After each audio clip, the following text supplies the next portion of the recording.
आज के व्याख्यान में पाठ संपादन की प्रविधियां, various methods of text editing और समीक्षित पाठ संपादन का क्या महत्व है, इस विषय को लेकर मुझे मेरे विचार आपके सामने रखना है। तो पाठ संपादन की प्रक्रिया एवं महत्व, ये दो बिंदु मैं आज आपके सामने स्पष्ट करना चाहता हूं और कोई विशेष भूमिका नहीं बांधते, सीधे विषय पर चलते हैं। तो पाठ संपादन के लिए सबसे पहले क्या क्या जानना आवश्यक है? फर्स्ट ऑफ ऑल, तो भारतवर्ष में आरंभकालिक वर्ष में जिन दो ग्रंथों का, जो आर्ष महाकाव्य रामायण महाभारत है, जिन दो ग्रंथों का समीक्षित पाठ संपादन का कार्य हुआ था, किंतु वे दोनों ही ग्रंथ प्रोक्त प्रकार का, यानी नित्य परिवर्तनशील, या दूसरे शब्दों में कहे तो अनेक कर्तृक रचना वाले ग्रंथ थे। अतः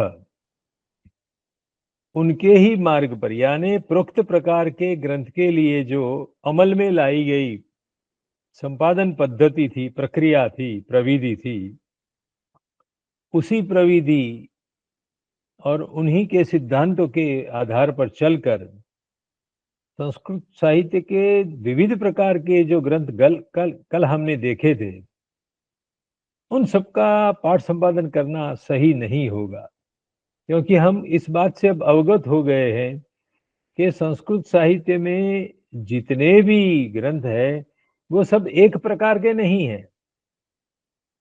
अलग अलग विधाओं में लिखे गए हैं, अलग अलग विधाओं में वो एक पीढ़ी से दूसरी पीढ़ी के पास संक्रांत होकर हम तक पहुंचे हैं। और संक्रमण की विधा भिन्न होने पर समस्याएं बदलती जा रही है।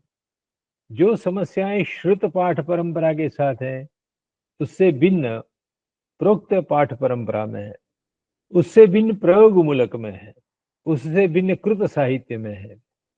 तो यद्यपि उनके मार्ग, उनके यानी रामायण महाभारत के लिए जो मार्ग एवं सिद्धांत उन्होंने प्रस्तावित किए हैं, उनमें से बहुत कुछ सार्वत्रिक, वैश्विक कोटि का, यूनिवर्सलाइजेशन जिसको कह सकते हैं, सभी ग्रंथों पर काम में लाए जा सके, ऐसे कुछ परमानेंट कुछ सिद्धांत भी उसमें है। तथापि कुछ कुछ ग्रंथों में उनका यथातथ या सर्वांगीण अनुसरण नहीं किया जा सकता है। एवंच इतने वर्षों के बाद, यानी कि 1933 में जब वी.एस. सुक्तंकर जी ने आदि पर्व का प्रकाशन किया, आज हम 2025 में बात कर रहे हैं, तो 1933 से लेकर 2025 में करीब करीब 100 वर्ष के नजदीक हमें 90 साल बीत चुके हैं। तो इतने वर्षों के बाद कुछ नया चिंतन करना, नई दृष्टि को अपनाना चाहिए। और साथ साथ में उस जमाने में जो साधन सुविधाएं थी, टेक्नोलॉजी थी, उससे तो बहुत कुछ हम आगे निकल गए हैं। तो आधुनिक टेक्नोलॉजी की सुविधाओं का फायदा भी हमें उठाना चाहिए। तो इतने वर्षों के बाद जो कुछ नया चिंतन हाथ लगा है, और आधुनिक टेक्नोलॉजी में से कितना क्या हम उपयोग में ले सकते हैं, इन पर भी हम आज विचार करेंगे। तो सबसे पहले तो ये ध्यान में लीजिए आप कि method of text editing depends upon, आपको जब पांडुलिपि का संपादन करना है, तो सबसे पहले इस इन तीन विचार आपके दिमाग में आना चाहिए। Method of text editing depends upon the number of extent manuscript, कितनी पांडुलिपियां अभी आज उपलब्ध है, सुरक्षित रही है, और कितनी आप उसमें से एकत्र कर पाए हैं।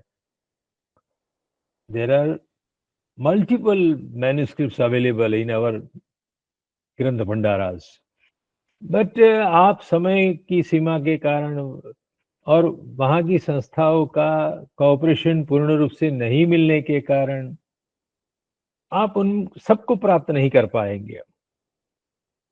तो अवेलेबल मैन्युस्क्रिप्ट की संख्या कितनी है? और काइंड ऑफ द टेक्स्ट, वो प्रोक्त प्रकार का ग्रंथ लेकर आप बैठे हैं, कृत प्रकार का है, प्रयोग मूलक ग्रंथ है, श्रुत प्रकार का ग्रंथ है, वो भी आपको कंसिडर करना पड़ेगा, वो बिंदु भी।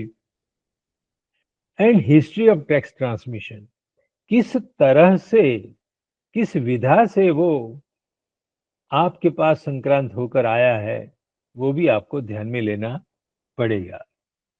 तो आप जिस ग्रंथ की समीक्षित आवृत्ति तैयार करना चाहते हो, वह ग्रंथ केवल एक ही पांडुलिपि में उपलब्ध होगा तो आपकी समस्या अलग होगी, आपकी प्रविधि अलग होगी, आपके सिद्धांत अलग होंगे। अथवा यदि एकाधिक यानी शताधिक पांडुलिपियां में उपलब्ध है और आपने बहुत सारी प्राप्त भी कर ली है, तो परिस्थिति बदल जाएगी, नियमावली बदल जाएगी, प्रक्रिया बदल जाएगी। तो दिस आर द 3 पॉइंट्स जो तीनों ही प्रभावक है आपके कार्य की शैली, आपकी मेथोडोलॉजी निश्चित करने के लिए। नंबर ऑफ अवेलेबल मैन्युस्क्रिप्ट, ठीक है, अवेलेबल नहीं, कलेक्टेड, आप कितनी एकत्र कर पाए हैं उसके आधार पर आपको सोचना पड़ेगा। सेकंड, संस्कृत, पाली, प्राकृत ग्रंथों के पाठों का स्वरूप एक विध नहीं है, कल मैंने बताया था, वो बहुविध है। और इन ग्रंथों के पाठ संचरण का इतिहास प्रायः अज्ञात है, केवल अनुमान गम्य है। इन तीनों को ध्यान में लेकर पाठ संपादन की विधि का स्वरूप निर्धारित किया जाएगा। तो अभी तक सारे संसार में संस्कृत ग्रंथों पर जिन्होंने भी काम किया है, तो अलग अलग प्रदेशों में, अलग अलग समयावधि में जो जो भिन्न भिन्न प्रकार की प्रविधियां अमल में लाई गई है, उन सबका मैंने एकत्रीकरण करके देखा, तो षड्विध पद्धतियां हमारे सामने आती है। अद्यावधि जितने भी कार्य हुए समीक्षित पाठ संपादन के, उनमें से 6 प्रकार की प्रविधियां दृष्टिगोचर हो रही है, जिनमें से पहली जो 3 है वो यूरोपियन स्कॉलरशिप ने बहुत आरंभ काल में 100 वर्ष पहले जिसका विशेष रूप से प्रयोग होता था, वो पहले 3 में आ जाते हैं। जैसे कि majority of the manuscript school, यानी बहुसंख्यक पांडुलिपियों के समान पाठ को संदोहन पद्धति से संपादित करना चाहिए। मान लीजिए कि आपने 50 पांडुलिपियां किसी ग्रंथ की एकत्र कर ली है, 50 में से 35 पांडुलिपियों में जो कॉमन पाठ होगा, समान पाठ होगा, उसको आप मूलगामी पाठ मानकर उसका संदोहन करके उसको अधिकृत पाठ के रूप में प्रस्थापित करें। और 15 पांडुलिपियों में जो भिन्न पाठ है उसको पाठभेद के रूप में फुटनोट में रख दीजिए। तो 50 में से 35 में जो कॉमन टेक्स्ट रहेगी वो संपादन के योग्य है, ऐसा मानकर अवशिष्ट रही 15 पांडुलिपियों को पाठांतर के रूप में जो जो नए शब्द होंगे वो आप फुटनोट में डालेंगे। तो that was the first methodology. उसमें तर्क ये था कि यदि 50 में से 35 पांडुलिपियां एक समान पाठ दे रही है, तो यह बहुत संभवित बात है कि मूल ग्रंथकार ने वही लिखा होगा। तो उसको majority of the manuscript school के नाम से जाना जाता है। उसमें किसी के मन में शंका अभी चल रही होगी कि क्या 15 पांडुलिपियां ऐसे सीधे डिस्कार्ड कर सकते? तो बात तो सही है। हो सकता है कि 35 पांडुलिपियां में अशुद्धि एक समान रूप से प्रविष्ट हो गई हो, गलत पाठ, और 15 में से 2-4 में कुछ सही पाठ बचा रहा हो। यानी केवल मेजॉरिटी, केवल पांडुलिपियों की संख्या के आधार पर सत्य का निर्णय नहीं करेंगे। जैसे आज के कोर्ट कचहरी में मुकदमा चलता है, तो न्यायाधीश के सामने मान लीजिए कि किसी ने खून किया है या नहीं किया, ये मामला चल रहा है, तो 50 विटनेस आएंगे, कहेंगे उसने खून नहीं किया है, और केवल एक व्यक्ति आकर न्यायाधीश के सामने कहेगा कि उसी ने ही खून किया है। तो मर्डर का केस विटनेस की संख्या पर निर्णित नहीं होता है। जो एक अलग बोल रहा है उस पर विशेष ध्यान दिया जाता है। कहना यही चाहता हूं कि केवल संख्या बल से सत्य का निर्णय नहीं करना चाहिए। यदि करते हैं तो वो खतरनाक सिद्ध हो सकता है। फिर भी कुछ हद तक ये मार्ग मान्य हो सकता है, कुछ हद तक। एब्सोल्यूट ट्रूथ आपके हाथ में आएगा ऐसा मैं नहीं कहता हूं। तथ्यांश है, पूर्ण सत्य नहीं है उसमें। उसी तरह का एक दूसरा मत भी चला है हमारे वहां, जो भी 100 साल पहले बहुत प्रचलित रहा है, कि oldest manuscript should be consider first. उपलब्ध की गई 35 या 50 पांडुलिपियों में से जिसका लेखन काल सबसे पुराना है, प्राचीन से प्राचीनतर और प्राचीनतर से प्राचीनतम पांडुलिपि में जो पाठ मिलता है उसको मान्य किया जाए, उसको अधिकृत पाठ माना जाए। What was the logic behind, के पीछे तर्क क्या है कि प्राचीनतम पांडुलिपि के पाठ को स्वीकारा जाए? उसके पीछे तर्क ये रहा है कि उसमें कम अशुद्धियां दाखिल हुई होगी। मूल ग्रंथकार से वो चलते चलते जो ओल्डेस्ट है उसमें कम अशुद्धियां दाखिल हुई होगी। और उसके बाद जैसे जैसे काल आगे बढ़ता है तो अर्वाचीन काल तक आते आते तो अनेक अशुद्धियां प्रविष्ट हो जाती है। इसलिए सबसे पुरानी अवेलेबल में से जो सबसे पुरानी पांडुलिपि है उसमें कम अशुद्धियां होगी, कम प्रक्षेप होंगे, ऐसा मानकर हम चलते हैं। और प्राचीनतम पांडुलिपि को हम प्राधान्य या महत्व देते हैं। उसी के आधार पर जब संपादन होता है तो उसको द ओल्डेस्ट मैन्युस्क्रिप्ट स्कूल कहा जाता है। उसमें भी खतरा है, क्योंकि पुराण मित्येव न साधु सर्वम, जितना पुराना है वही सत्य है ऐसा भी नहीं है। हो सकता है कि कोई बाद में लिखी गई पांडुलिपि में कहीं से कोई स्रोत से सही पाठ, मूलगामी पाठ बच गया हो। It's quite possible. तीसरे संपादक ऐसे भी आए हमारे देश में कि द बेस्ट मैन्युस्क्रिप्ट स्कूल को फॉलो किया जाए, यानी उपलब्ध की हुई 35 पांडुलिपियों में से जो सर्वोत्तम पांडुलिपि हो, जिसमें कम अशुद्धि आपको दिख रही हो, जिसमें चित्र बनाए गए हो, तो चित्र युक्त इलस्ट्रेटेड मैन्युस्क्रिप्ट जिसको कहते हैं, और जिसमें लिपिकार ने बड़ी सावधानी से लिखा है ऐसा दिख रहा है, बहुत व्याकरण की अशुद्धियां कम है या न के बराबर है, तो ऐसी पांडुलिपि को बेस्ट मैन्युस्क्रिप्ट मानकर उसी में प्राप्त हो रहे पाठ के आधार पर आपका संपादन आप तैयार करो और उसको प्रकाशन करो।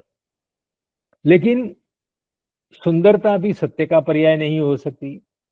कोई आदमी कोर्ट में सुटेड बुटेड होकर उपस्थित होता है, सेंट वेंट लगाया है, तो दिखावे पर जाकर ये सत्य ही बोलेगे, जेंटलमैन लगता है, तो उसको माना जाए? नो, न्यायाधीश नहीं, वो तो एविडेंस के आधार पर जाएगा, व्यक्ति के लुक पर नहीं जाएगा, दिखावे में कैसा है उस पर नहीं जाएगा। तो लेकिन ये तीनों में कुछ न कुछ दोष है। मैं कहना ये चाहता हूँ, ये सर्वथा निर्दोष पंथ नहीं है। ये मार्ग, तीनों मार्ग है, तीनों मार्ग पर अनेक ग्रंथों का संपादन भी हो चुका है, प्रकाशित हो गए हैं, तथापि वो संतोषजनक नहीं है या सर्वथा निर्विवाद नहीं रहे हैं। किसी ने किसी कालांतर में उसके ऐसे पाठ संपादन पर आशंका जताई है, विवाद खड़े किए हैं। तो ये तीन मार्ग थे, लेकिन वो सर्वथा निर्दोष नहीं है, ये हमें जानना चाहिए। यहाँ आपके मन में ये सब प्रश्न होगा कि सत्य का अंश है, तो उस सत्य के अंश को भी क्या हम छोड़ देंगे? No, majority of the manuscript जो होगा उसके पाठ को आपको आदर तो करना पड़ेगा। कि 50 में से 35 में ये पाठ कॉमन मिलता है, तो 35 तो झूठे नहीं हो सकते हैं। तो ऐसे जो मेजोरिटी मैन्युस्क्रिप्ट में मिलने वाला पाठ होता है, उसके साथ एक दूसरा एविडेंस आपको लाना पड़ेगा। केवल पांडुलिपियों की संख्या नहीं, उसका समर्थन करने वाला कोई सेकेंडरी एविडेंस आपको जुटाना पड़ेगा। आप कहेंगे सेकेंडरी एविडेंस कहाँ से मिल सकता है? तो जो 35 पांडुलिपियों में मिलने वाला कॉमन पार्ट है, उस पाठ का समर्थन करने वाले कोई कोटेशन अन्य ग्रंथ में से मिलते हैं, तो आपकी बात सुदृढ़ हो जाएगी। हाँ, देखिए मेजॉरिटी जो मैन्युस्क्रिप्ट में जो पाठ है, उसी का समर्थन करने वाले कोटेशंस भी कहीं से मिल रहे हैं, या टीकाकारों के द्वारा ये पाठ समर्थित हो रहा है। तो कोई सेकेंडरी एविडेंस आपको लाना पड़ेगा, चाहे आप कमेंट्री वर्क से लाओ, चाहे आप कोटेशन से लाओ, या और कोई आपके पास जिसको हम हायर क्रिटिसिज्म कहेंगे, पूर्वापर संदर्भ में संगति होना, विषय संगति होना, कवि की शैली के अनुरूप होना, इन सारे बिंदुओं को देखकर संख्या बल के साथ साथ अन्य तर्क जब हम प्रस्तुत करेंगे, तो वो मार्ग ग्राह्य बन सकता है। उसी तरह से ओल्डेस्ट मैन्युस्क्रिप्ट में है, उसमें तथ्यांश हो सकता है कि कम से कम अशुद्धियां होगी, लेकिन वो सही होगा, ऐसा सिद्ध करने के लिए again you have to go for secondary evidence. प्राचीनतम पांडुलिपि में भी है और कोटेशन भी ऐसा बोलते हैं, प्राचीनतम पांडुलिपि में है और कमेंट्री वर्क में भी ऐसा मिलता है, इत्यादि करके आपको कोई दूसरा तर्क उसको देकर उसका समर्थन करना पड़ेगा। तो ऐसा संपादन कम निर्विवाद होगा या सर्वसम्मत हो पाएगा। तो तीनों अभिगमों में तथ्यांश होते हुए भी उनमें गर्भित रूप से कुछ न कुछ तर्क दोष है। तो जो तथ्य का अंश है उसकी सुरक्षा करने के लिए मैंने जो अभी आपको कहा कि you have to produce some secondary evidence, तब जाके ये बात इस मार्ग पर हम चल सकते हैं। बाद में आती है चौथी मेथोडोलॉजी, वो है कॉपी टेक्स्ट एडिटिंग उसको कहते हैं। यानी ऐसी सिचुएशन भी आएगी कि जहां एक ही किसी ग्रंथ की एक ही पांडुलिपि मिलती है आपको, बहुत खोज करने पर, अनेक डिस्क्रिप्टिव कैटलॉग देखने पर, अनेक संग्रहालयों में जाकर आपने निश्चित कर लिया है, फील्ड वर्क आपने ज्यादा कर लिया है, फील्ड वर्क करने के बाद भी जब आपके मन में इस बात स्पष्ट हो जाती है कि एक ही पांडुलिपि उसकी सुरक्षित रही है, बची हुई है। ऐसा किस्सा कहाँ होता है, जब कोई प्रादेशिक कवि होते हैं, फॉर एग्जाम्पल राजस्थान का कोई कवि है जो करीब 200 वर्ष के फासले में हुआ है, लास्ट 200 वर्ष में, तो उसके हाथ से लिखी लिखी गई कृति के अन्य पांडुलिपियां समग्र देश में नहीं फैली होगी। प्राचीन काल के कवियों की कृतियां समग्र देश में फैल गई है, लेकिन जो रिसेंट पास्ट में हुए हैं कुछ ग्रंथकार, कुछ कमेंटेटर, तो वहां पर ऐसी सिचुएशन बनती है कि उसकी सिंगल मैन्युस्क्रिप्ट ही आपको मिलेगी। तो वहां पर प्रतिलेखन पद्धति से पाठ संपादन किया जाता है। प्रतिलेखन मीन्स रिप्रोडक्शन। जैसा आप पांडुलिपि में देख रहे हैं वैसा ही आपको रिप्रोड्यूस करना है, excepting those places where there is a scribal error.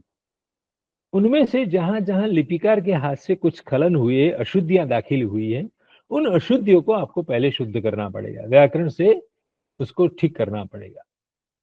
जो खंडित अंश होंगे उसको पूर्वापर संदर्भ में ध्यान में रखते हुए उस उतने अंश का रिकंस्ट्रक्शन, पुनर्गठन करना पड़ेगा और उसको ब्रैकेट में डालना पड़ेगा।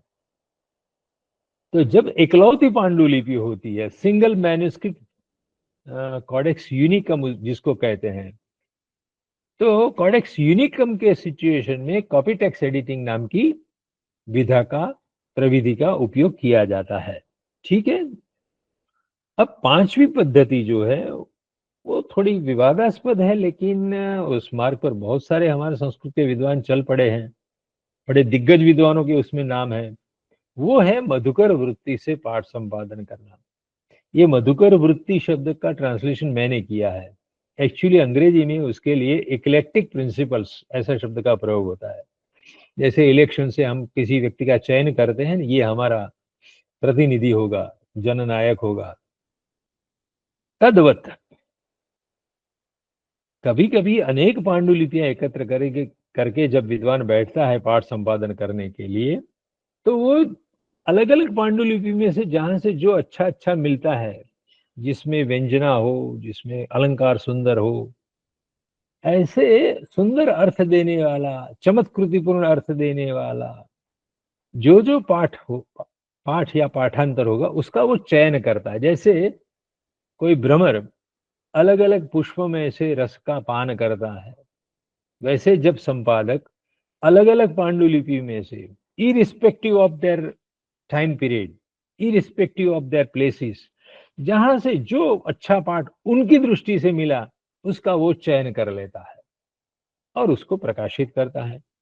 इस मार्ग पर हमारे बीएचयू के और संस्कृत जगत के वंदनीय प्रातस्मरणीय प्रोफेसर रेवा प्रसाद द्विवेदी है, उन्होंने कालिदास ग्रंथावली का संपादन किया है।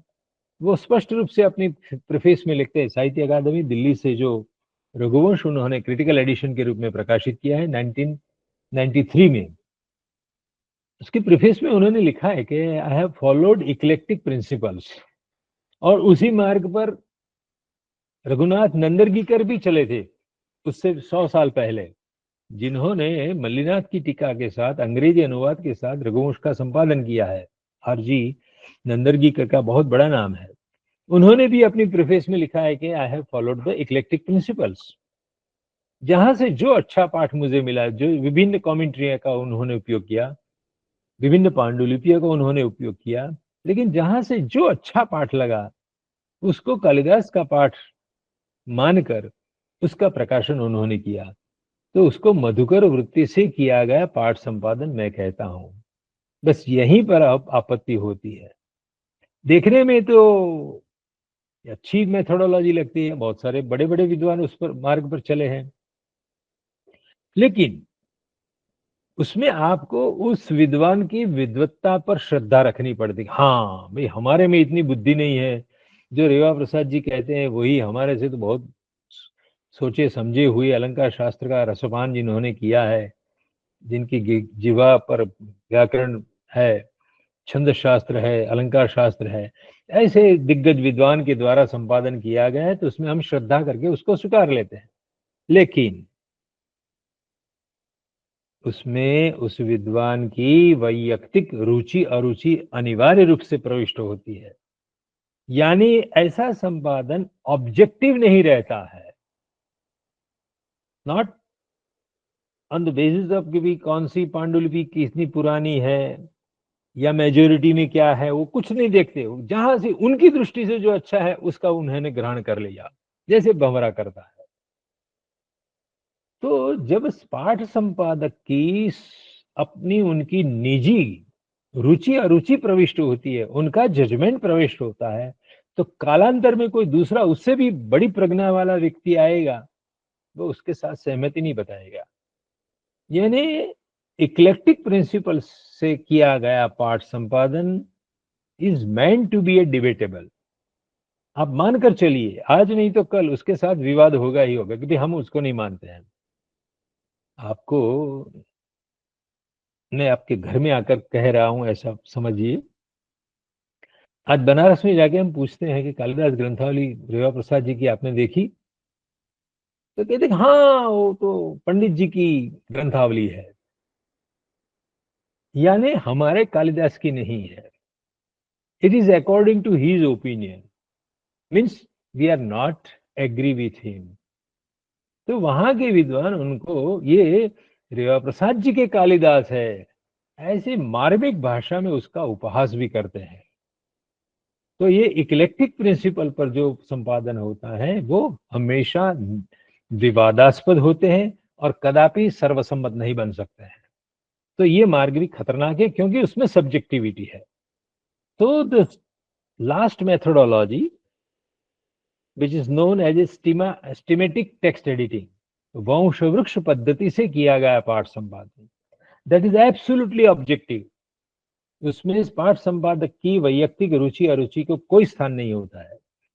वो इतिहासानुप्राणित है, वो कंपैरेटिव स्टडी पर आश्रित है और दस्तावेजीय प्रमाण पर आधारित है। तीन गुण है: absolutely based on manuscript evidence, absolutely based on chronological order, किस काल में कौन सी पांडुलिपि लिखी गई उसको ध्यान में लिया जाता है, और थर्ड पॉइंट, उपलब्ध की गई सभी पांडुलिपियों के सभी पाठांतरों का कंपैरेटिव स्टडी किया जाता है। तो इतिहासानुप्राणित, तुलनात्मक अध्ययन पर आधारित और दस्तावेजी प्रमाण पर आधारित जो पद्धति होती है, जिसमें पांडुलिपियों का कंपैरेटिव स्टडी करने के बाद एक वर्गीकरण किया जाता है कि इस ग्रुप वाली पांडुलिपि में समान पाठांतर है, दूसरा ये ग्रुप है जिसमें ऐसे ऐसे समान पाठांतर है, तीसरा ऐसा है जहां समान लुप्तांश है। तो उन तीनों के ग्रुप करने के बाद उसका पूर्वज प्रति में कैसा होगा, उसके आगे वाली पांडुलिपि में क्या होगा। जैसे हम पितामह, पितामह के बाद पिता, पिता के बाद पुत्र, पुत्र के बाद पौत्र, पौत्र के बाद प्रपौत्र।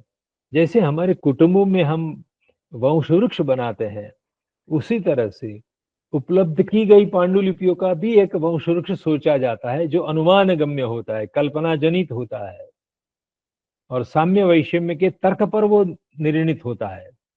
कौन कौन से पाठांतर समान है और कौन कौन से पाठांतर विषम है, परस्पर से भिन्न जाते हैं। लुप्तांश कहाँ समान है, कहाँ लुप्तांश नहीं है, कहाँ प्रक्षेप समान चलते हैं, कहाँ प्रक्षेप नहीं है। ऐसे कंपैरेटिव स्टडी के आधार पर उन पांडुलिपियों का आनुवंशिक संबंध खोजा जाता है।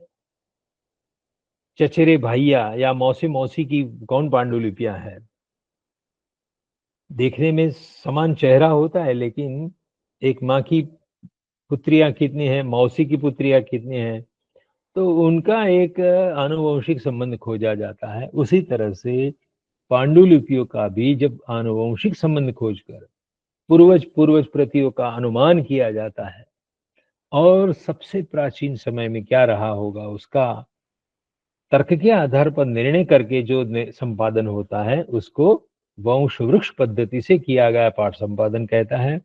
और यही गरीयसी व्यवस्था है, वर्णीय पद्धति है, और जिसका समग्र भूमंडल में उसका प्रचार प्रसार हो चुका है, सबने इस पद्धति को मान्य किया है। तो यूनिवर्सल मेथोडोलॉजी, ये जो छठी मेथड है वो है, उसको हमें आत्मसात करनी चाहिए, जिसमें डिबेट नहीं होगी, वो निर्विवाद होगी और सर्वसम्मत भी होगी। ठीक है, तो this are the 6 method of text editing, जिसका मैंने आपको थोड़ा परिचय करवा दिया। मैंने विस्तार से कह दिया, इसीलिए केवल उसका हम पाठ कर लेते हैं। किसी एक ग्रंथ की उपलब्ध हो रही शताधिक पांडुलिपियों में से जिस पाठांतर को एवं जिस पाठ्यांश को बहुसंख्यक पांडुलिपियों का समर्थन मिलता हो, उस पाठांतर या उस पाठ्यांश को मूलगामी पाठ मानकर उसका संपादन किया जाए, उसका ग्रहण किया जाए। इस मेथड में सत्यांश है, संपूर्ण सत्य नहीं है, सत्य का अंश निश्चित है, किंतु इस पद्धति में बहुसंख्यक पांडुलिपियां कितनी पुरानी है वह नहीं देखा जाता है, केवल संख्या बल पर हम ध्यान देते हैं। इस दृष्टिकोण में साक्षियों का संख्या बल निर्णायक बनता है, जो कदाचित भ्रामक भी सिद्ध हो सकता है कि बहुसंख्यक पांडुलिपियां परवर्ती काल में भी लिखी गई हो और प्राचीनतम पांडुलिपि के पाठ की उपेक्षा वहां की गई हो। इस पद्धति का आंशिक उपयोग करके उपमूलादर्श प्रति यानी समान वंशज प्रतियों की पूर्वज प्रति के पाठ का निस्यंदन हो सकता है। वहां यानी वंशवृक्ष पद्धति में यह दृष्टिकोण आंशिकतया उपयोग में ली। ये जो मेजोरिटी वाला पोर्शन है ना, उस मेथड का अंश वंशवृक्ष पद्धति में लिया जाता है कि ग्रुपिंग जब करते हैं ना कि समान पाठ वाली पांडुलिपियां कितनी, उनका एक ग्रुप बना दो, तो उपमूलादेश प्रति के पाठ का निर्णय करने के लिए आधे रास्ते तक उसका हम अमल करेंगे, बाद में उसको छोड़ देंगे। ठीक है, आगे बढ़ते हैं। Next, the oldest manuscript school में इस पद्धति में किसी भी ग्रंथ की उपलब्ध हो रही सभी पांडुलिपियों में से जो सबसे पुरानी पांडुलिपि होगी उसके पाठ का संपादन किया जाता है। सबसे पुरानी पांडुलिपि को आधार बनाना है। इस पद्धति के पीछे ऐसा तर्क सन्निहित है कि प्राचीनतम पांडुलिपि में सुरक्षित रहे पाठ में कम अशुद्धियां रही होगी या दाखिल हुई होगी, तथा वह प्रति मूल पाठ के नजदीक का पाठ देने वाली पांडुलिपि होगी। इस तर्क के आधार पर प्राचीनतम पांडुलिपि को मान्यता दी जाती है, किंतु यह बात सभी किस्सों में लागू नहीं की जा सकती है, क्योंकि मूल ग्रंथकार के और उपलब्ध प्राचीनतम पांडुलिपि के बीच में शताब्दियों का अंतर हो सकता है। देखिए, आपने ओल्डेस्ट मैन्युस्क्रिप्ट कही तो सही। फॉर एग्जाम्पल मलिनाथ 14वीं शताब्दी में हुए, और 14वीं शताब्दी यानी आज 600 साल पहले। तो 600 साल पुरानी कोई पांडुलिपि हमको आज मिलती नहीं है। जो मिलती है रघुवंश की, कुमार संभव की, सो 200-300 साल से अधिक पुरानी नहीं मिलेगी। तो मलिनाथ 14वीं शताब्दी का एविडेंस प्रस्तुत करते कि कल मलिनाथ के समय में ऐसा रघुवंश का पाठ था। उससे भी आगे जाना है तो आपको वल्लभ देव की कमेंट्री खोजना पड़ेगा, जो शारदा लिपि में लिखी है। वल्लभ देव का समय 10वीं शताब्दी है, फिर भी ओल्डेस्ट है समय की दृष्टि से। फिर भी याद रहे कि कालिदास तो प्रथम शताब्दी में है, यानी कालिदास के बाद तो 1000 वर्ष निकल जाने के बाद हमारा फर्स्ट कमेंटेटर आता है वल्लभ देव। तो प्राचीनतम उपलब्ध एविडेंस में है, लेकिन मूल कवि की अपेक्षा से तो बहुत परवर्ती है। तो केवल प्राचीनतम का टीका लगा देने से बात नहीं बनती है। ऐसा प्राचीनतम पाठ का सहारा तभी लिया जाता है कि जब प्राप्त सभी पांडुलिपियों में केवल अनुलेखनीय संभावना वाला केवल अशुद्धियों से भरा पाठ ही संचरित हुआ हो और सार्थक पाठांतर प्राय न हो, तब प्राचीनतम पांडुलिपि का हम उपयोग कर सकते हैं। तो सबके विषय में थोड़ा अपवाद हमको करना पड़ता है, क्योंकि पूर्ण सत्य एक साथ में कहीं मिलता नहीं है, और जहां आंशिक रूप से सत्य मिलता है उसको भी नहीं छोड़ना चाहिए।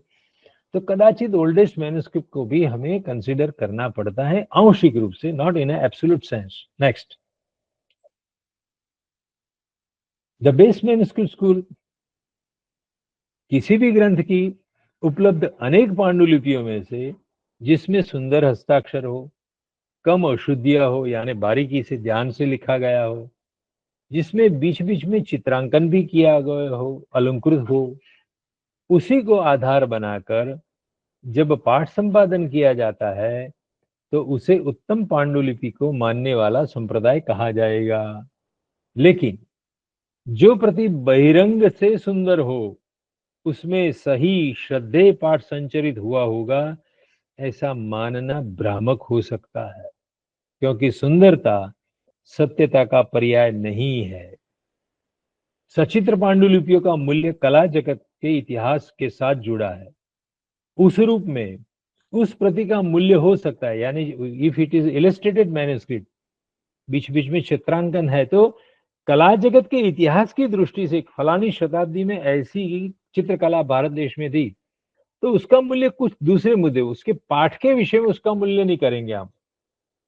चित्रांकन और प्राप्त हो रहे चित्रों के हिसाब से उसका वैल्यूएशन होगा। जैसा ओरिएंटल इंस्टीट्यूट वडोदरा से सौंदर्य लहरी की एक पांडुलिपि का प्रकाशन हुआ है, जिसमें बहुत पुरानी पांडुलिपि का उपयोग हुआ है, लेकिन वो चित्र के आधार पर हुआ है, प्रत्येक श्लोक के साथ, क्योंकि उसके साथ तंत्र विद्या भी जुड़ी है, श्री तंत्र इत्यादि। तो सौंदर्य लहरी का संपादन जब कोई इलस्ट्रेटेड मैन्युस्क्रिप्ट के आधार पर होता है, तो वहां पर पाठ की सत्यता का सवाल नहीं होता है।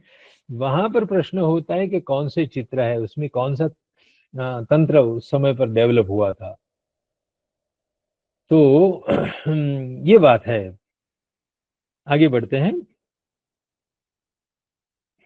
देखिए, जब सिंगल मैन्युस्क्रिप्ट होती है या इलस्ट्रेटेड मैन्युस्क्रिप्ट होती है, तो प्रतिलेखन पद्धति से यानी कॉपी टेक्स्ट एडिटिंग के द्वारा, जिस जहां पर कॉडेक्स यूनिकम होता है, एक ही एकलौती पांडुलिपि आपको मिलती है, वहां पर ये आप देख रहे हैं कि भगवत गीता की एक मैन्युस्क्रिप्ट का एक चित्र मैंने रखा है।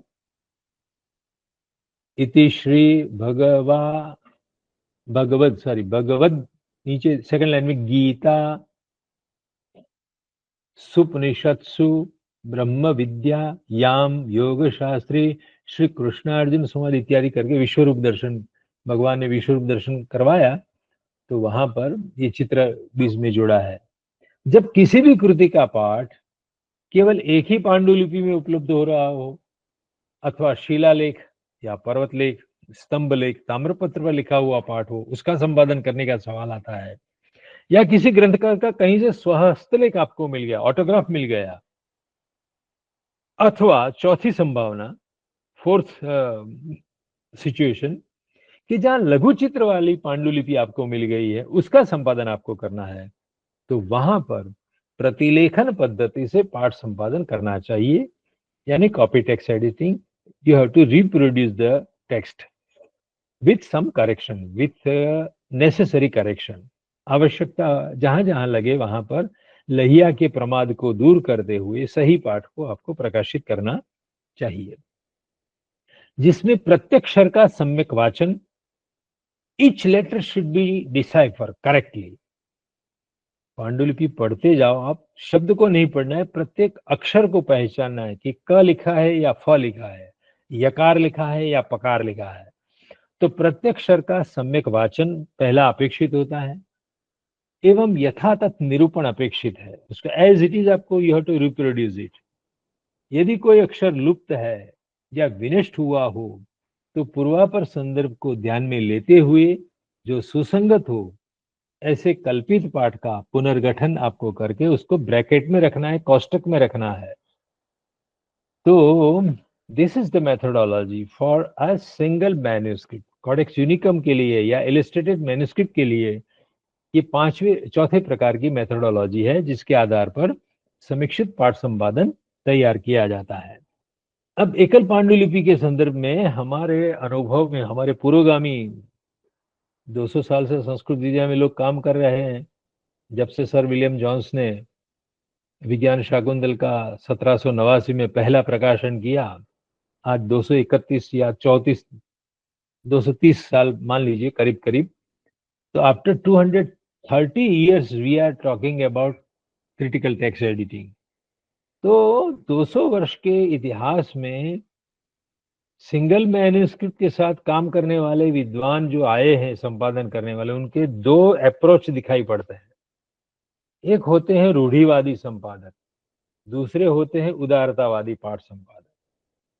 दोनों के मन में संस्कृत का एक जो विजडम है, स्थितस्य गतिश्चिंतनीय. स्थितस्य means that which is available in manuscript.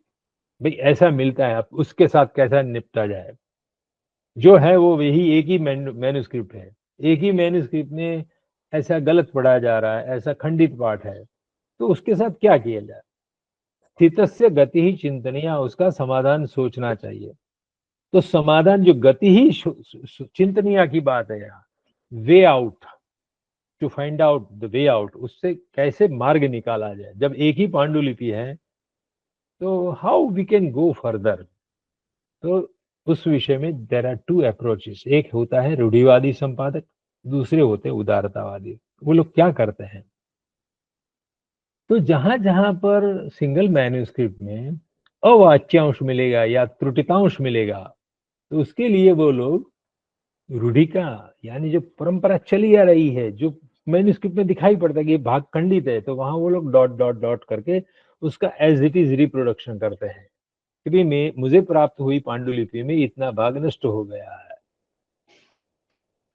या दुर्बोध पाठ का अर्धघटन करने को ही वो प्राथम्य देना चाहते हैं. कोई ऐसा शब्द टेढ़ा मेढ़ा है जो दुर्गम है, दुर्बोध है, तो वो लोग फुटनोट में उसका इंटरप्रिटेशन लिखेंगे, तोड़ फोड़ करके उसका विग्रह देंगे, उसकी व्युत्पत्ति देंगे, किसी शब्दकोश का सहारा लेके उसको इंटरप्रिट करने का प्रयास करेंगे, लेकिन उस दुर्गम शब्द को, दुर्बोध शब्द को यथावत रखेंगे, रूढ़ि का परिपालन करेंगे.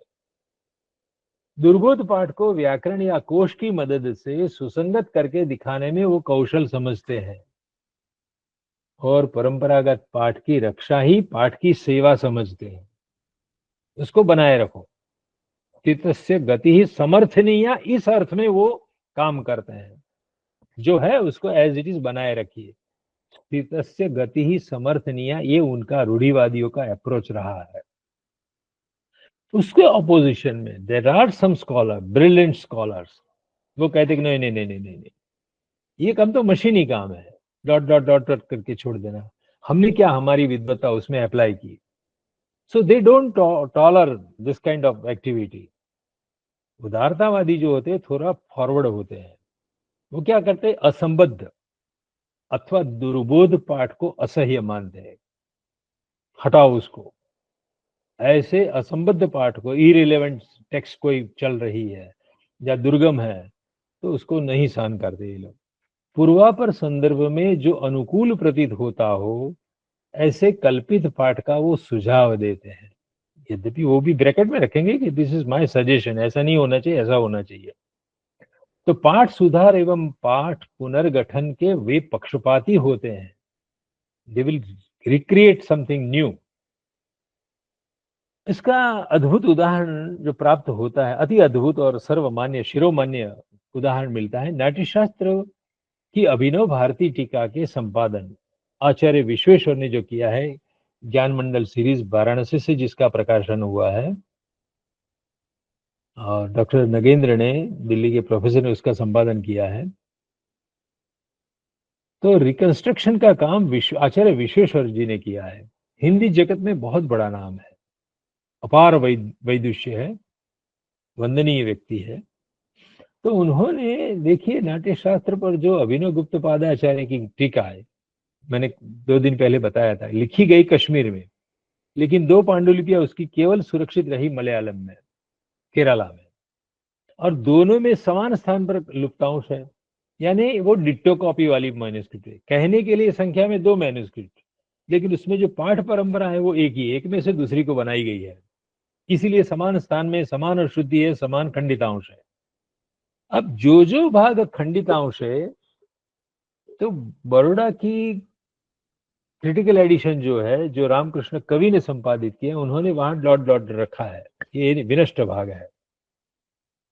लेकिन आचार्य विश्वेश्वर ने उस पर जब काम किया, तो उन्होंने अपनी दिमाग लगाई, अपनी बुद्धि लगाई, अपना अनुभव जोड़ा, अपना वैदिश्य से काम लिया, और पूर्वापर संदर्भों के अनुकूल एवं स्वकल्पित नवीन शब्दों से उन लुप्तांशों की पूर्ति करके दिखा दी, उन्होंने क्षति पूर्ति करके रख दी। तो उसको कहते हैं लिबरल टेक्स्ट एडिटर, उदारतावादी पाठ संपादक। आगे बढ़ते हैं।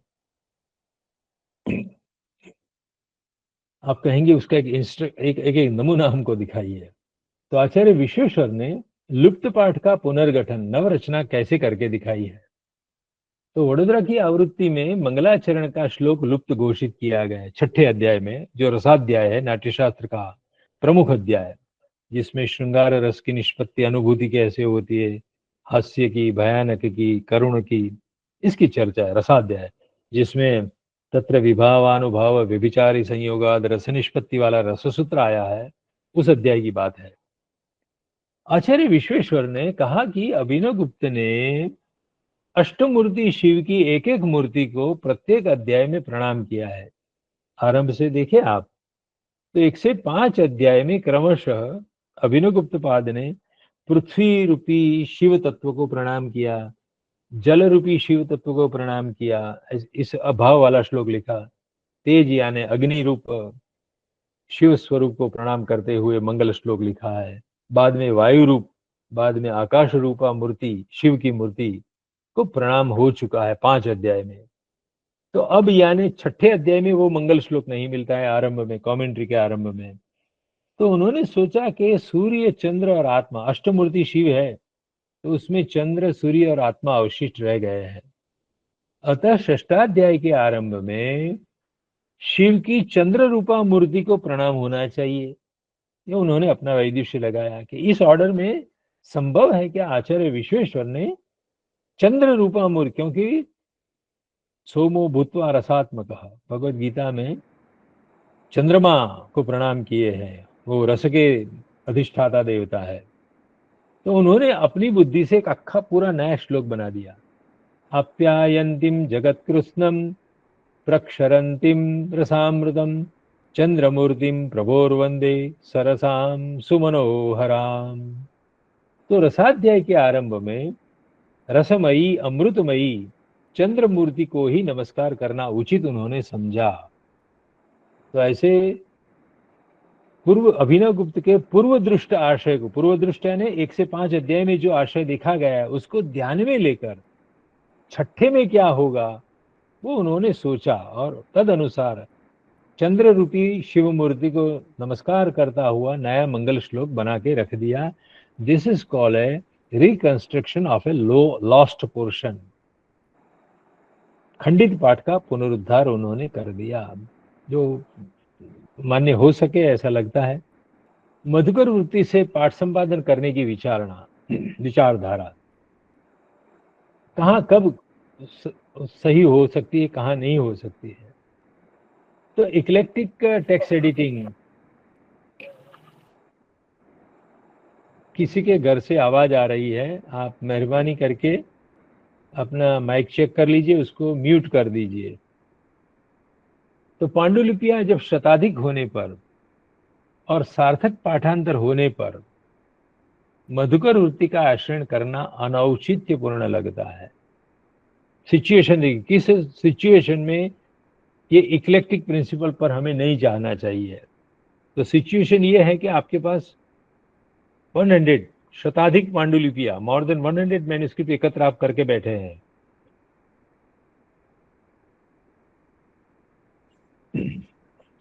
और उन सब में मीनिंगफुल वेरिएंट भी मिलते हैं आपको, अशुद्धियां नहीं, सार्थक पाठांतर मिलते हैं। तो वहां पर आपको ये मधुकर वृत्ति से पाठ संपादन नहीं करना चाहिए।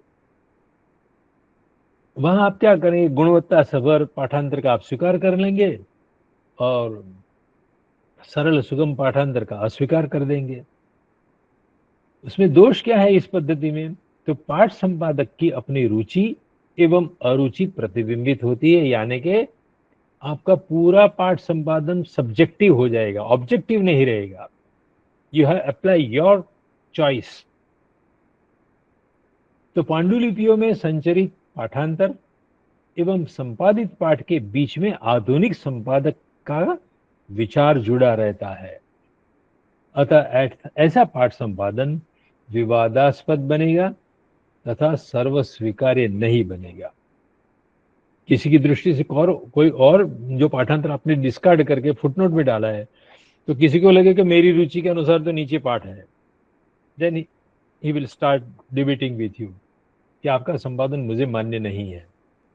इक्लेक्टिक प्रिंसिपल से बने देवनागरी संस्करण अभिज्ञान शाकुंतल की मैं बात करता हूं। अभिज्ञान शाकुंतलम भी मिलता है पांडुलिपियों में, अभिज्ञान शकुंतलम भी मिलता है और अभिज्ञान शकुंतला नाटकम ऐसा तीसरा शीर्षक भी मिलता है। यह एक ऐसा नाटक है जिसके शीर्षक से लेकर भरत वाक्य पर्यंत का एक भी वाक्य सलामत नहीं है, सर्वत्र पाठ भेद मिलते हैं। मैंने 250 से अधिक पांडुलिपियों का स्टडी करने के बाद ये मेरा ऑब्जर्वेशन बता रहा हूं कि शाकुंतल अति लोकप्रिय सर्वश्रेष्ठ नाट्यकृति होते हुए भी उसमें पद पद पर, स्थान स्थान पर, कदम कदम पर पाठभेद मिलते हैं। It's very horrible text. इसमें से कालिदास ने यही लिखा था, उसका निर्णय करना इट्स मोस्ट डिफिकल्ट टास्क और विवाद से परे नहीं होगा। फिर भी हमारे देखिए 1789 में सर विलियम जॉन्स ने उसका अंग्रेजी अनुवाद किया, उसके बाद कितने प्रयास हुए हैं। तो मॉनियर विलियम्स ने देवनागरी पांडुलिपि भारत से वहां मंगवाई इंग्लैंड में, और 1855 में देवनागरी की क्रिटिकल एडिशन बनाई। उसके बाद आए इंदौर के प्रोफेसर पीएन पाटणकर जी, उन्होंने शुद्धतर देवनागरी, प्योर नहीं प्योरर, बेटर देन मॉनियर विलियम्स ऐसा वो कहना चाहते थे, क्योंकि उनके पास कुछ और नई सामग्री आई। मॉनियर विलियम्स ने केवल 14 देवनागरी पांडुलिपियां देखी थी, उन्होंने 21 तक देखी पांडुलिपियां और क्लेम किया कि मैंने प्योरर टेक्स्ट तैयार कर दी है। 1889 में वो निकली, वो अच्छी मानी जाती है। अब मेरे हाथ में 250 से अधिक आ चुकी है, मैं कुछ और निर्णय देने वाला हूं कुछ वर्षों में। एम आर काळे तथा शारदा रंजन राय की देवनागरी 1898 में और 1908 में कलकत्ता से निकली शारदा रंजन राय की, जो भी बहुमान्य भारत देश में बहुत चल पड़ी है। उसके बाद साहित्य अकादमी दिल्ली वालों ने काम बीएचयू के वाइस चांसलर गौरीनाथ शास्त्री को दिया, जो बंगाली व्यक्ति थे। उन्होंने 1980 में देवनागरी का पाठ दिल्ली से साहित्य अकादमी से निकलवाया।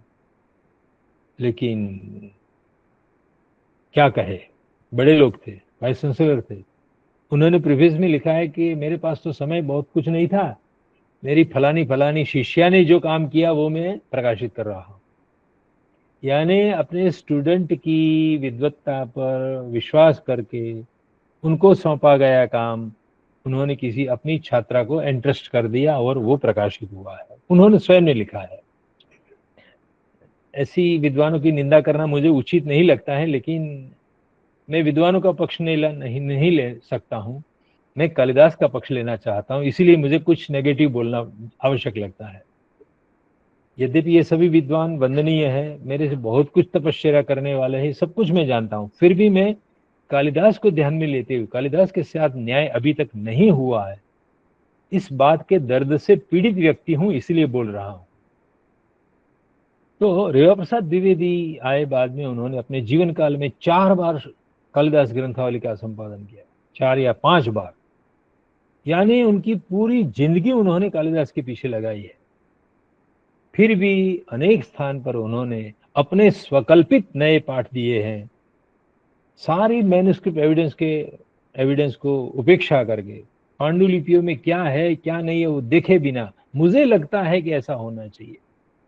इस प्रसंग में एक कहानी कहने की इच्छा होती है। एक बार ऑल इंडिया ओरिएंटल कॉन्फ्रेंस कही थी और साउथ इंडिया की बड़ी विदुषी महिला प्रोफेसर मैडम जानकी बोल रहे थे, पेपर रीडिंग कर रहे थे और पूरा ऑडियंस शांति से उनको सुन रहा था।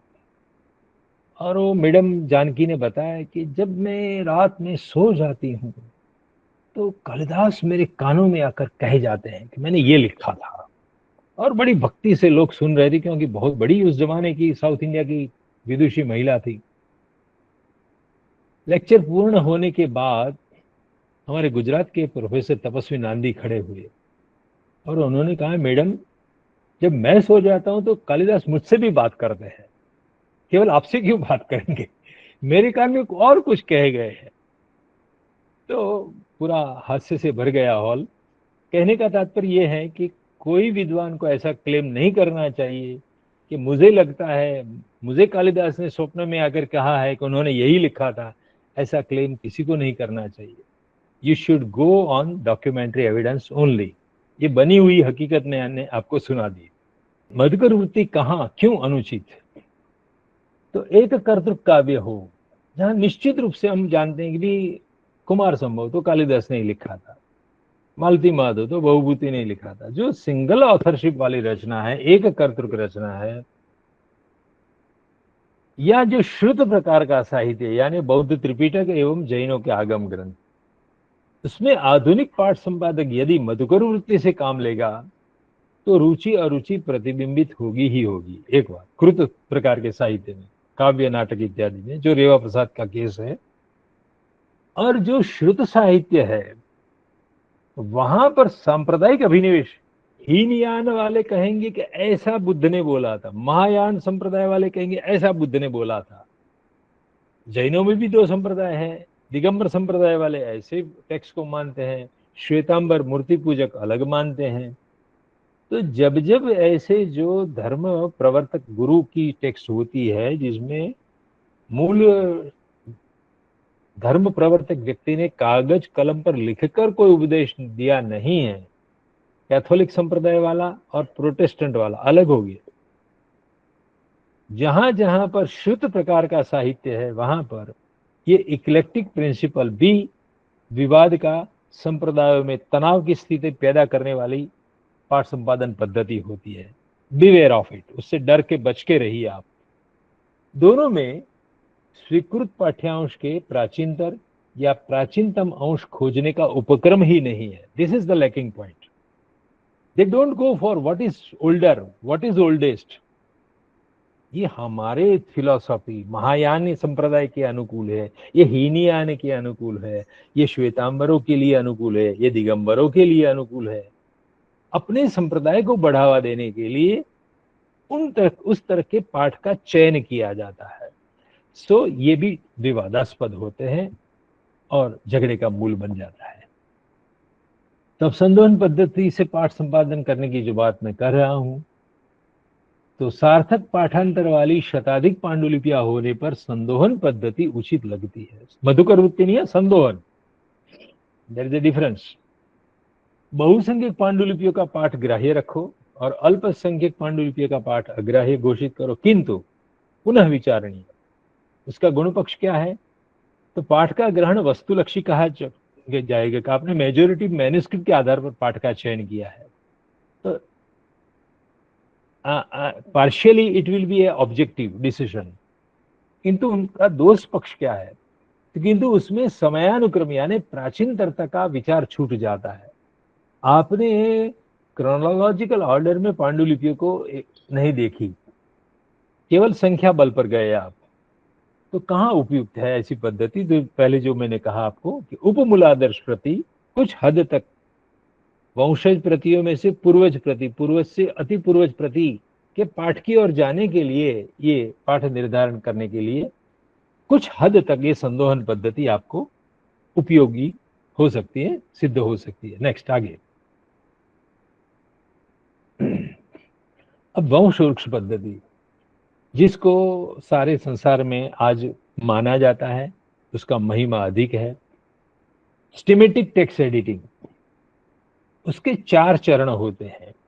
पहले 3 को लोअर क्रिटिसिज्म कहा जाता है। लोअर यानी हल्का नहीं, निम्न स्तरीय नहीं, प्राथमिक।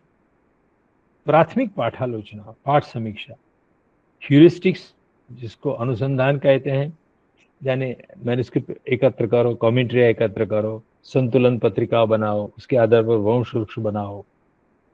बाद में रिसेंशियो, वंश वृक्ष एवं वाचना निर्धारण की प्रविधि। प्राप्त की गई पांडुलिपियां कितनी शाखा प्रशाखाओं में विभक्त होती, उत्तरी वाचना कैसी है, दक्षिणी वाचना कैसी है। तो जब रिसेंशन का आप विचार करेंगे तो वो सेकंड लेवल का काम होगा। और तीसरा कार्य होता है एमेंडेशन का, पाठ सुधारणा पूर्वक अधिक श्रद्धेय पाठ का चयन करना है आपको। तो डॉक्यूमेंट्री एविडेंस के आधार पर जो आप पाठ तैयार करते हैं वो लोअर क्रिटिसिज्म का काम है। समीक्षित पाठ आपको बाद में तैयार करना होगा, और वो संपन्न हो जाने के बाद हायर क्रिटिसिज्म शुरू होता है। दोनों में अंतर यही है कि अब ध्यान से सुनिए, what is the difference between lower criticism and higher criticism? Demarcation क्या है दोनों में? तो that which is based on manuscript evidence only, केवल पांडुलिपियों पर जो आधारित कार्य है उसको लोअर क्रिटिसिज्म कहते हैं।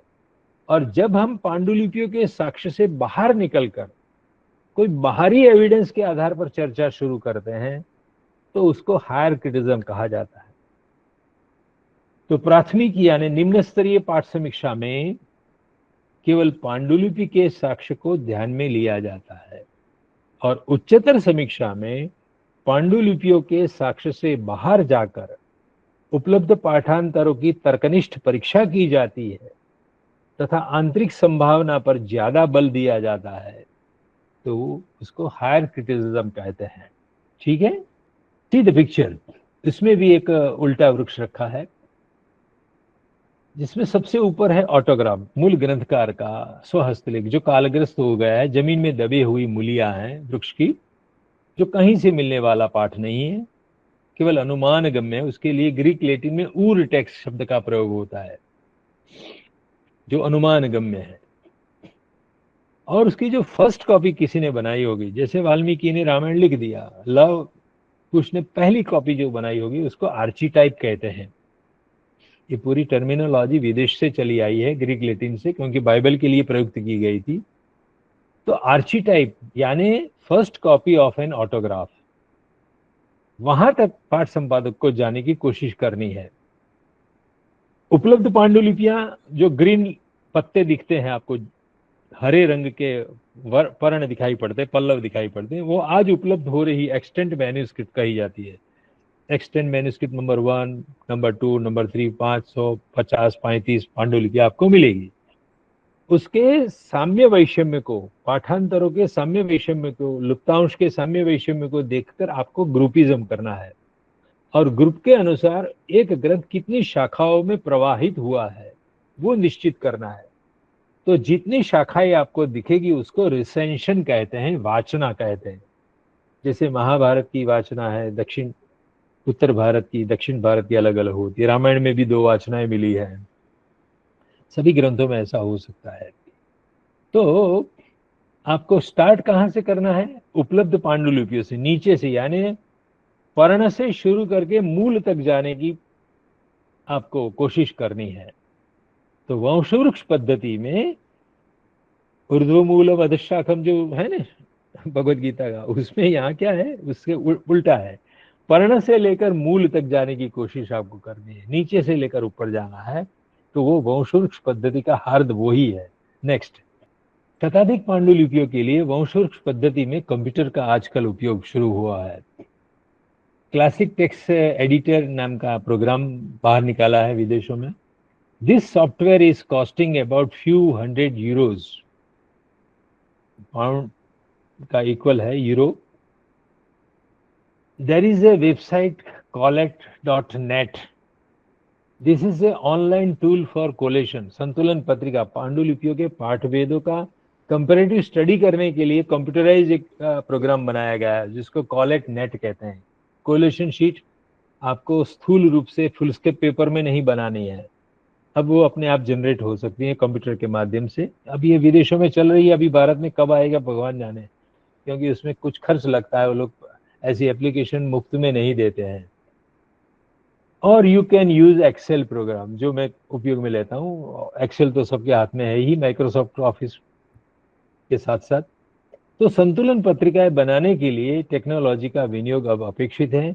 हम स्थूल रूप से कागज पर संतुलन पत्रिका नहीं बनाएंगे, तो थोड़ा बहुत हमें एडवांस होने की आवश्यकता है संतुलन पत्रिका बनाने के लिए। निष्कर्षतः वंशवृक्ष पद्धति के गुण पक्ष में कहना होगा कि यह पद्धति पूर्ण रूप से दस्तावेजी यानी डॉक्यूमेंट्री एविडेंस पर, पांडुलिपि पर आधारित है, उनके प्रमाण को ही मानता है। वंशवृक्ष बनाने पांडुलिपियों का आनुवंशिक संबंध सोचने से, प्राचीन से प्राचीनतर पाठ की वंशोत्पत्ति से, पूर्वज, पूर्वज से ऊपर वाला अति पूर्वज, ऐसे पाठ की खोज हो सकती है। किसी भी ग्रंथ की पाठ परंपराओं की वाचनाओं का निर्धारण एवं पाठ यात्रा खोजी जा सकती है। Journey of the text you can decipher, कि कहाँ से पाठ शुरू हुआ, कहाँ तक पहुंचता है, जो मैंने शाकुंतल के किस्से में आपको दिखाया है। पाठ संपादक की रुचि अरुचि को कहीं पर इसमें स्थान नहीं है, और तुलनात्मक दृष्टि उसमें उपयोग में ली जाती है, ऐतिहासिक दृष्टि उपयोग में ली जाती है, और वस्तुलक्षिता अंतर्निहित है। इसीलिए ऐसी पद्धति से किया गया संपादन निर्विवाद होता है, सर्वसम्मत हो सकता है। सो आपको इस मार्ग पर चलना होगा। अब आज मैं एक आपके सामने कुछ नई बात भी बोलना चाहता हूँ, जो अभी तक हमारे संस्कृत जगत में बाहर नहीं आई है। मैं कहीं कहीं पर मौका मिलने पर ही बोलता रहता हूँ। आप में से किसी को प्रेरणा मिल जाए तो अच्छा काम होगा। एक वेरियोरम एडिशन का कॉन्सेप्ट है। जैसे क्रिटिकल एडिशन का कॉन्सेप्ट है, उसी तरह से संस्कृत ग्रंथों की वेरियोरम एडिशन बनानी चाहिए। वैरायटी ऊपर से वेरियोरम है, जिसमें उपलब्ध सभी पाठांतरों का संग्रह पहले हमें करना चाहिए। The collation of all known variants of a text is referred to as a variorum, namely a work of textual criticism. ये भी एक पाठालोचना का ही कार्य है, जिसमें सबसे पहले उपलब्ध सभी पाठांतर को एकत्र कर लो। आप प्रत्येक कृति के प्रत्येक वाक्य को पहले लिखो, उसके नीचे कितने, इस एक वाक्य में कितने पाठांतर मिलते हैं, उसका एक एक, एक संग्रह करो आप। whereby all variations and emendations are set side by side so that a reader can track how textual decisions have been made in the preparation of a text for publication. वेरियरम यानी उपलब्ध सभी पाठांतरों का सर्वग्राही महासंग्रह। जैसे एटलास होते हैं, जैसे encyclopedia होता है, जैसे थिसॉरस होता है, तो ये थिसॉरस ऑफ अवेलेबल वेरिएंट्स होगा। वेरियोरम मीन्स किसी भी ग्रंथ का एक थिसॉरस। उस थिसॉरस में क्या होगा, प्रत्येक शब्द के लिए विभिन्न पांडुलिपियों में कितने कितने पाठभेद मिलते हैं, तो उसको सर्वग्राही महासंग्रह कहेंगे। सभी पाठांतरों का सर्वग्राही महासंग्रह। इस टाइप की एडिशन भी निकलनी चाहिए संस्कृत ग्रंथों की। अभी तक हुई नहीं है, बहुत हुई है, मैं दिखाने वाला हूं अभी, लेकिन इसका प्रवर्तन होना चाहिए। प्रचार होना चाहिए, जिसमें पांडुलिपियों में संचरित हुए सभी पाठांतर, डॉक्यूमेंट में पांडुलिपियों में कितने कितने पाठांतर मिलते हैं, उसके साथ साथ काव्य शास्त्रीय ग्रंथों में उद्धरण के रूप में या पूर्व पक्ष के रूप में कितने पाठांतर मिलते हैं, तथा टीकाकारों के द्वारा निर्दिष्ट पाठभेद क्या क्या है, उन सबको प्रत्येक वाक्य के नीचे लिखते जाओ। इस रूप का किसी ग्रंथ का प्रकाशन होगा तो उसको वेरियोरम कहा जाएगा। नेक्स्ट,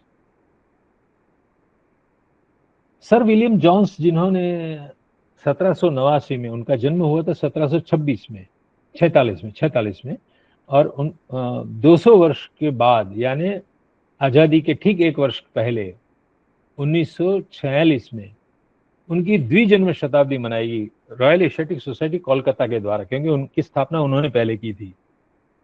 तो रॉयल एशियाटिक सोसाइटी कोलकाता के द्विजन्म शताब्दी मनाने के लिए जब सम्मेलन हुआ, तो जहां से ये कार्यक्रम आज आप सुन रहे हैं, प्रयाग, इलाहाबाद यूनिवर्सिटी के उस समय के संस्कृत विभाग के अध्यक्ष, बहुत माने हुए विद्वान केसी चट्टोपाध्याय जी, जो उस जमाने में एक संस्कृत पत्रिका भी निकालते थे, हर महीने इलाहाबाद से निकलती थी। तो केसी चट्टोपाध्याय जी की अध्यक्षता में कलकत्ता में एक मीटिंग हुई, जिसमें प्रोफेसर नाग थे, प्रोफेसर कालिदास थे, बड़े बड़े देश के उस जमाने के विद्वान एकत्र हुए थे। And they have resolve something, उस कमिटी ने एक रिजोल्यूशन तैयार किया था। क्या सोचा कि भाई सर विलियम जोन्स को अंजलि देना है, उन्होंने इतना अच्छा काम किया, संस्कृत का पुनर्जागरण जिनके कारण हुआ, शाकुंतल का पहला प्रकाशन करने से, तो we should celebrate his second, उसकी सेंचुरी मनानी चाहिए।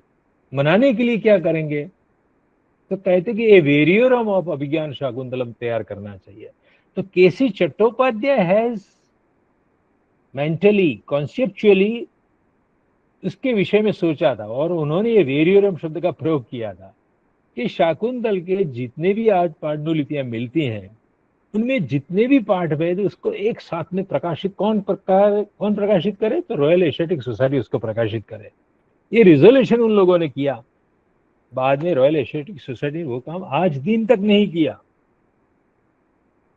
प्रस्ताव तो हुआ, लेकिन प्रस्ताव छपा भी है, उसकी सेंटेनरी वॉल्यूम में निकला है, लेकिन यह प्रस्ताव अद्यावधि कार्यान्वित नहीं हो पाया है। नेक्स्ट, विचार बीज देने का काम प्रयाग ने किया, लेकिन वो संपन्न नहीं हुआ, ये दुख का विषय है। तो आप देखिए 1904 में टी फोल्कोस नाम का एक अंग्रेज बैठा था मद्रास में। मद्रास की GOML जो है, government oriental manuscript library, GOML, जो आजकल अन्ना सेंटेनरी बिल्डिंग है वहां पर अड्यार एरिया में, पहले था वो बीच के सामने मद्रास यूनिवर्सिटी के कैंपस पर ये लाइब्रेरी थी। अब क्या है, नई पीढ़ी वालों को मैं उसका एड्रेस कहना चाहता हूँ। तो उसको वहां से मद्रास यूनिवर्सिटी कैंपस से स्थानांतरित करके अन्ना सेंटेनरी बिल्डिंग बनाया है अलग, जिसकी 6ठी मंजिल पर ये पूरी मैन्युस्क्रिप्ट लाइब्रेरी ट्रांसफर हो गई है। Government oriental manuscript library, GOML, वहां स्वयं अपना कैमरा लेकर जाएंगे, मोबाइल लेकर जाएंगे, आप मांगेंगे, वो मैन्युस्क्रिप्ट आपके सामने प्रस्तुत की जाएंगी, आपको स्वयं उसकी फोटोग्राफी करनी, उसका पैसा नहीं लेते वो लोग, फ्री में सब आप कर सकते हैं, लेकिन आपको अपना कैमरा ले जाना पड़ेगा। ये स्थिति है। बढ़िया, देश का अद्भुत संग्रह है वहां पर। तो वहां 1904 में टी फोल्कोस नाम का व्यक्ति बैठा था, जिसने कहा कि मैं कालिदास के 7 कृतियों के मैं पाठांतरों का एक वेरियोरम बनाऊं। तो नाम दिया Kalidas complete collection of various readings in Madras manuscript. केवल मद्रास में एकत्र की गई पांडुलिपियां लेकर वो बैठा, कालिदास की 7 कृतियों का, प्रत्येक वाक्य का नंबरिंग कर दिया, एक एक वाक्य में कितने कितने पाठ थे। अद्भुत, अकेले व्यक्ति ने अद्भुत काम किया। 5 वॉल्यूम निकले हैं, पूरे 7 कृति कवर नहीं हो पाई उससे, लेकिन वो प्रकाशित है, जो मैंने वहां मद्रास में देखे है वॉल्यूम। उसकी एक नकल मैंगलोर में भी मैंने देखी है, मैंगलोर की एक कॉलेज में है, बहुत रेयर स्थान पर मिलते हैं ये। उसके बाद 1954 में कालिदास लेक्सिकॉन इस शीर्षक से ए शार्फे ने कुछ वॉल्यूम निकाले हैं, ये बड़ौदा में मैंने देखे। इसमें देवनागरी एवं बंगाली वाचनाओं के पाठ में केवल 2 वाचना ली, हाँ, वैसे है शाकुंतल की 5 वाचनाएं, केवल उसके समय में 2 वाचनाएं थी, एक बंगाली वाचना थी, दूसरी देवनागरी थी। तो उसमें संस्कृत प्राकृत गद्य वाक्य हैं, उनके पाठांतरों का संग्रह दिया है, और देवनागरी दाक्षिणात्य बंगाली कश्मीरी वाचनाओं तथा अलंकार शास्त्र में प्राप्त होने वाले पद्यों के पाठांतर दिए हैं। ओनली पोएट्री सेक्शन, गद्य वाक्य सब नहीं एकत्र किए। उसके बाद मैंने 2020 में जो काम किया, अभिज्ञान शकुंतला नाटकस्य पंचरंगावृत्तयः, एक बहुत बड़ा वॉल्यूम है जो राष्ट्रीय संस्कृत संस्थान से प्रकाशित है, जिसमें मैंने 42 अंक वाला शाकुंतल प्रकाशित किया है। कश्मीरी वाचना के 7 अंक है, मिथिला की पांडुलिपियों के आधार पर मैथिली पाठ के 7 अंक है, बंगाली वाचना के 7 अंक है, दाक्षिणात्य वाचना के 7 अंक दिए हैं, देवनागरी के 7 अंक, 7 पंचा 35, और पांचों का कंपैरेटिव स्टडी करने के बाद मैंने पूरे 7 अंक का रिकंस्ट्रक्टेड टेक्स्ट बनाया है कि कालिदास ने शायद ऐसा नाटक लिखा होगा। ये मेरी अनुमान गम्य एक 7 अंक की रचना है, जिसको रिकंस्ट्रक्टेड टेक्स्ट कहते हैं। 35 प्लस 7 अंक मेरे द्वारा दिए गए 42 अंक वाला एक शाकुंतल लिखा, जिसमें दुनिया भर के सभी पाठांतर आपके हाथ में आ जाएंगे। यदि आपको देखना है कि शाकुंतल में कितने पाठांतर कहाँ कहाँ कैसे कैसे हैं, वो सब आपको उपलब्ध हो जाएगा। नेक्स्ट, तो एक वेरियरम एडिशन का कॉन्सेप्ट आज मैं आपको नया दे रहा हूं। नेक्स्ट, हाँ, समीक्षित पाठ संपादन का महत्व अंतिम बिंदु है। पहले यह सोचना चाहिए कि यदि अनालोचनात्मक पाठ को ही प्रकाशित किया जाए तो क्या हानि होगी। मान लीजिए हम समीक्षित पाठ संपादन नहीं करते हैं, तो क्या हानि क्या होगी। ऐसा प्रकाशन तो पांडुलिपि की ही पुनर्मुद्रण कहा जाएगा, रिप्रोडक्शन ऑफ ए मैन्युस्क्रिप्ट कही जाएगी, वो संपादन नहीं कहा जाएगा। एज इट इज फोटोग्राफी का आपने प्रकाशन कर दिया किसी पांडुलिपि का, तो वो समीक्षित सम्यक इच्छा परीक्षण करके तैयार की गया संपादन नहीं कहा जाएगा, जिसमें अशुद्धियां भी यथावत रहेगी और कुत्रचित लप्तांश भी आप यथावत रखेंगे, तो किस काम की। It is as good as manuscript. तो आपको शुद्धिकरण तो करना ही होगा, आपको लुप्तांश को पुनर्गठित भी करना पड़ेगा, तब उसको समीक्षित पाठ कहा जाएगा।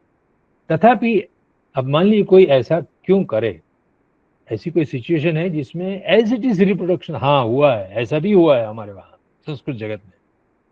तथापि ऐसे यानी अनालोचनात्मक पाठ संपादन एवं प्रकाशन की कदाचित आवश्यकता भी रही है। कदाचित इतिहास में ऐसे एक प्रसंग आया है कि जहां पर केवल पांडुलिपियों का रिप्रोडक्शन करने की आवश्यकता लगी है। वो कौन थे, कौन सी ऐतिहासिक घटना है वो, तो महापंडित राहुल सांकृत्यायन, जिन्होंने गृह त्याग कर दिया, बड़े जमींदार के पुत्र थे, संपत्ति बहुत थी, फिर भी निकल पड़े घर से, धीरे धीरे करके बौद्ध धर्म के संपर्क में आए, तो हिमालय की पर्वतमाला में घूमना शुरू किया। उस जमाने में बर्फ वर्षा के बीच में शरीर का टिक पाना मुश्किल था। फिर भी लोहे की एक तावड़ी जिसमें हम रोटी पकाते हैं, उसको शिरस्त्राण के रूप में बांधकर और कुछ आटा भून कर साथ में, जिसको सत्तू कहते हैं हम, सत्तू साथवा, सत्तू को लेकर वो घूमते थे। और हिमालय में कहीं सूखी लकड़ी मिल जाती तो उसके पानी गर्म करके उसमें वो आटा डालकर उसको पी लेते थे, फिर से वो शिरस्त्राण मस्तक पर डाल देते थे। जो पूड़ी को तलने के लिए, भुजिया तलने के, पकोड़ा तलने के लिए जो होता है ना, ऐसा एक शिरस्त्राण मस्तक पर लेकर वो चल पड़े थे, और हिमालय पूरा घूमते हुए नेपाल तिब्बत वगैरह क्रॉस करते करते मंगोलिया तक पहुंच गए, और सभी बौद्ध मठों से अनेक बौद्ध ग्रंथों की पांडुलिपियां उठा के ले आया, बनारस में लाकर उसका एज इट इज प्रकाशन कर दिया। बनारस के पंडित क्रुद्ध हो गए, अरे पंडित जी क्या कर रहे हैं आप, इतनी सारी अशुद्धियां हैं। तो उन्होंने एक जवाब दिया था राहुल सांकृत्य ने, कि मैंने ये विनष्ट होती हुई पांडुलिपियों को 100 साल का नया आयुष्य दिया है, अब उसका शुद्धिकरण करने का काम आपका है। मैंने तो इन पांडुलिपियों में जो ग्रंथ संचरित होकर रहा था उसकी सुरक्षा का ही विचार किया है। उसको मुझे जीवित दान देना था किसी भी रूप में। यदि मैं उसको जीवित करके 100 साल तक उसका नया आयुष दे देता हूँ, तो आप में से कोई विद्वान निकलेगा ऐसे बौद्ध ग्रंथों को शुद्ध करके उसकी क्रिटिकल एडिशन निकालेगा। तो जब कोई पांडुलिपि रेयरेस्ट ऑफ रेयर हो गई है, दुर्गम स्थान से प्राप्त हुई है, विनष्ट हो जाने की पूरी संभावना है, तो जल्दी से उसको पहले एज इट इज बाहर निकाल दो। तो बिना समीक्षित पाठ करने की भी एक आवश्यकता इतिहास में अंकित हुई है, जो राहुल सांकृत्यायन के नाम पर अंकित है। नेक्स्ट। अब तो ऐसी सिचुएशन आपके लिए नहीं है। तो समीक्षित पाठ संपादन तैयार करने का प्रथम प्रयोजन क्या है? तो यह है कि इससे मानवकृत प्रतिलिपिकरण से ग्रंथ के पाठ को मुक्ति दिलवाना है आपको। अब मैन्युअल रिप्रोडक्शन नहीं चलेगा और उसको अधिक भ्रष्ट होने से हमें बचाना है। यदि हम आज भी उसको रीराइटिंग करके प्रतिलिपि की प्रतिलिपि बनाते रहेंगे इस आधुनिक विज्ञान के युग में, तो हम भी हमारी ओर से नई अशुद्धियां दाखिल करेंगे, यानी हम पाठ को अधिक भ्रष्ट करते चले जाएंगे। तो उसका ऑपोजिट क्या है? यदि हम समीक्षित पाठ प्रकाशित करेंगे यांत्रिक व्यवस्था से, प्रिंटिंग टेक्नोलॉजी के सहारे 1000 नकल साथ में निकालेंगे, तो ऐसे परिष्कृत पाठ से जो परंपरागत पाठ है वो स्टेबलाइज हो जाएगा, उसका ध्रुवीकरण हो जाएगा। अब उसमें और गिरावट नहीं आएगी और नई अशुद्धियां दाखिल नहीं होगी। This is the first intention to create a critical edition. यदि हम पाठ को साफ सुथरा करके प्राचीन से प्राचीनतर पाठ को खोज कर पूर्वापर संदर्भ में सुसंगत है या नहीं, इस सारी परीक्षा करके जब समीक्षित पाठ निकालते हैं, तो ऐसा करने से पाठ में अब गिरावट नहीं आएगी, उसका ध्रुवीकरण हो जाएगा और उसके आधार पर सेकेंडरी रिसर्चेस शुरू हो जाएगी। बाद में आप कल्चरल स्टडी करो, उसका ज्योग्राफिकल स्टडी करो, इत्यादि इत्यादि। तो पांडुलिपियों में संचरित हुए अशुद्धि एवं लुप्तांश के स्थान भ्रष्ट हुए पाठ को उसकी सही स्थिति में पहुंचाकर भविष्य के अध्येताओं को सहायक आपको बनना है। ऐसा वस्तुनिष्ठ, तर्कनिष्ठ, इतिहासानुप्राणित तथा तुलनात्मक अभ्यास पर आधारित पाठ प्रकाशित होने पर वह पाठ सर्वसम्मत हो पाएगा, निर्विवाद होगा और अग्राह्य सिद्ध हुए पाठांतर एवं प्रक्षेप आदि को आपने पाद टिप्पणी में लिखे होंगे, तो वो वहां उपलब्ध होने के कारण भविष्य के अध्येता को अपनी बुद्धि को मान्य हो ऐसे पाठ निर्धारण करने का मौका भी मिलेगा। हो सकता है कि आपके निर्णय के साथ सम्मत न हो, तो कम से कम नीचे तो देख लेगा कि और कौन कौन वेरिएंट अवेलेबल है, उनमें से वो अपना पाठ चुन लेगा, ताकि उसको अब पांडुलिपियां नई खोजने के लिए निकलना नहीं पड़ेगा। This will be the great benefit for the future generation. Next. मैं समझता हूँ हम अंत भाग में हैं। हाँ बस। अमंत्रम अक्षरम नास्ति, नास्ति मूलम अनौषधम, अयोग्या पद्धतिर्नास्ति, योजकस्तत्र दुर्लभः। हमने 6 मेथड आपको दिखाई, इनमें से एक भी अयोग्य नहीं है, कुछ न कुछ तो काम लगने वाली है। How to utilise that particular methodology, योजकः तत्र दुर्लभः। आपके पास इतनी प्रज्ञा, ऐसा तर्क अपेक्षित है कि आप उसका सही विनियोग करें और कुछ समीक्षित पाठ निकालें ताकि संस्कृत का भला हो जाए। नमस्कार।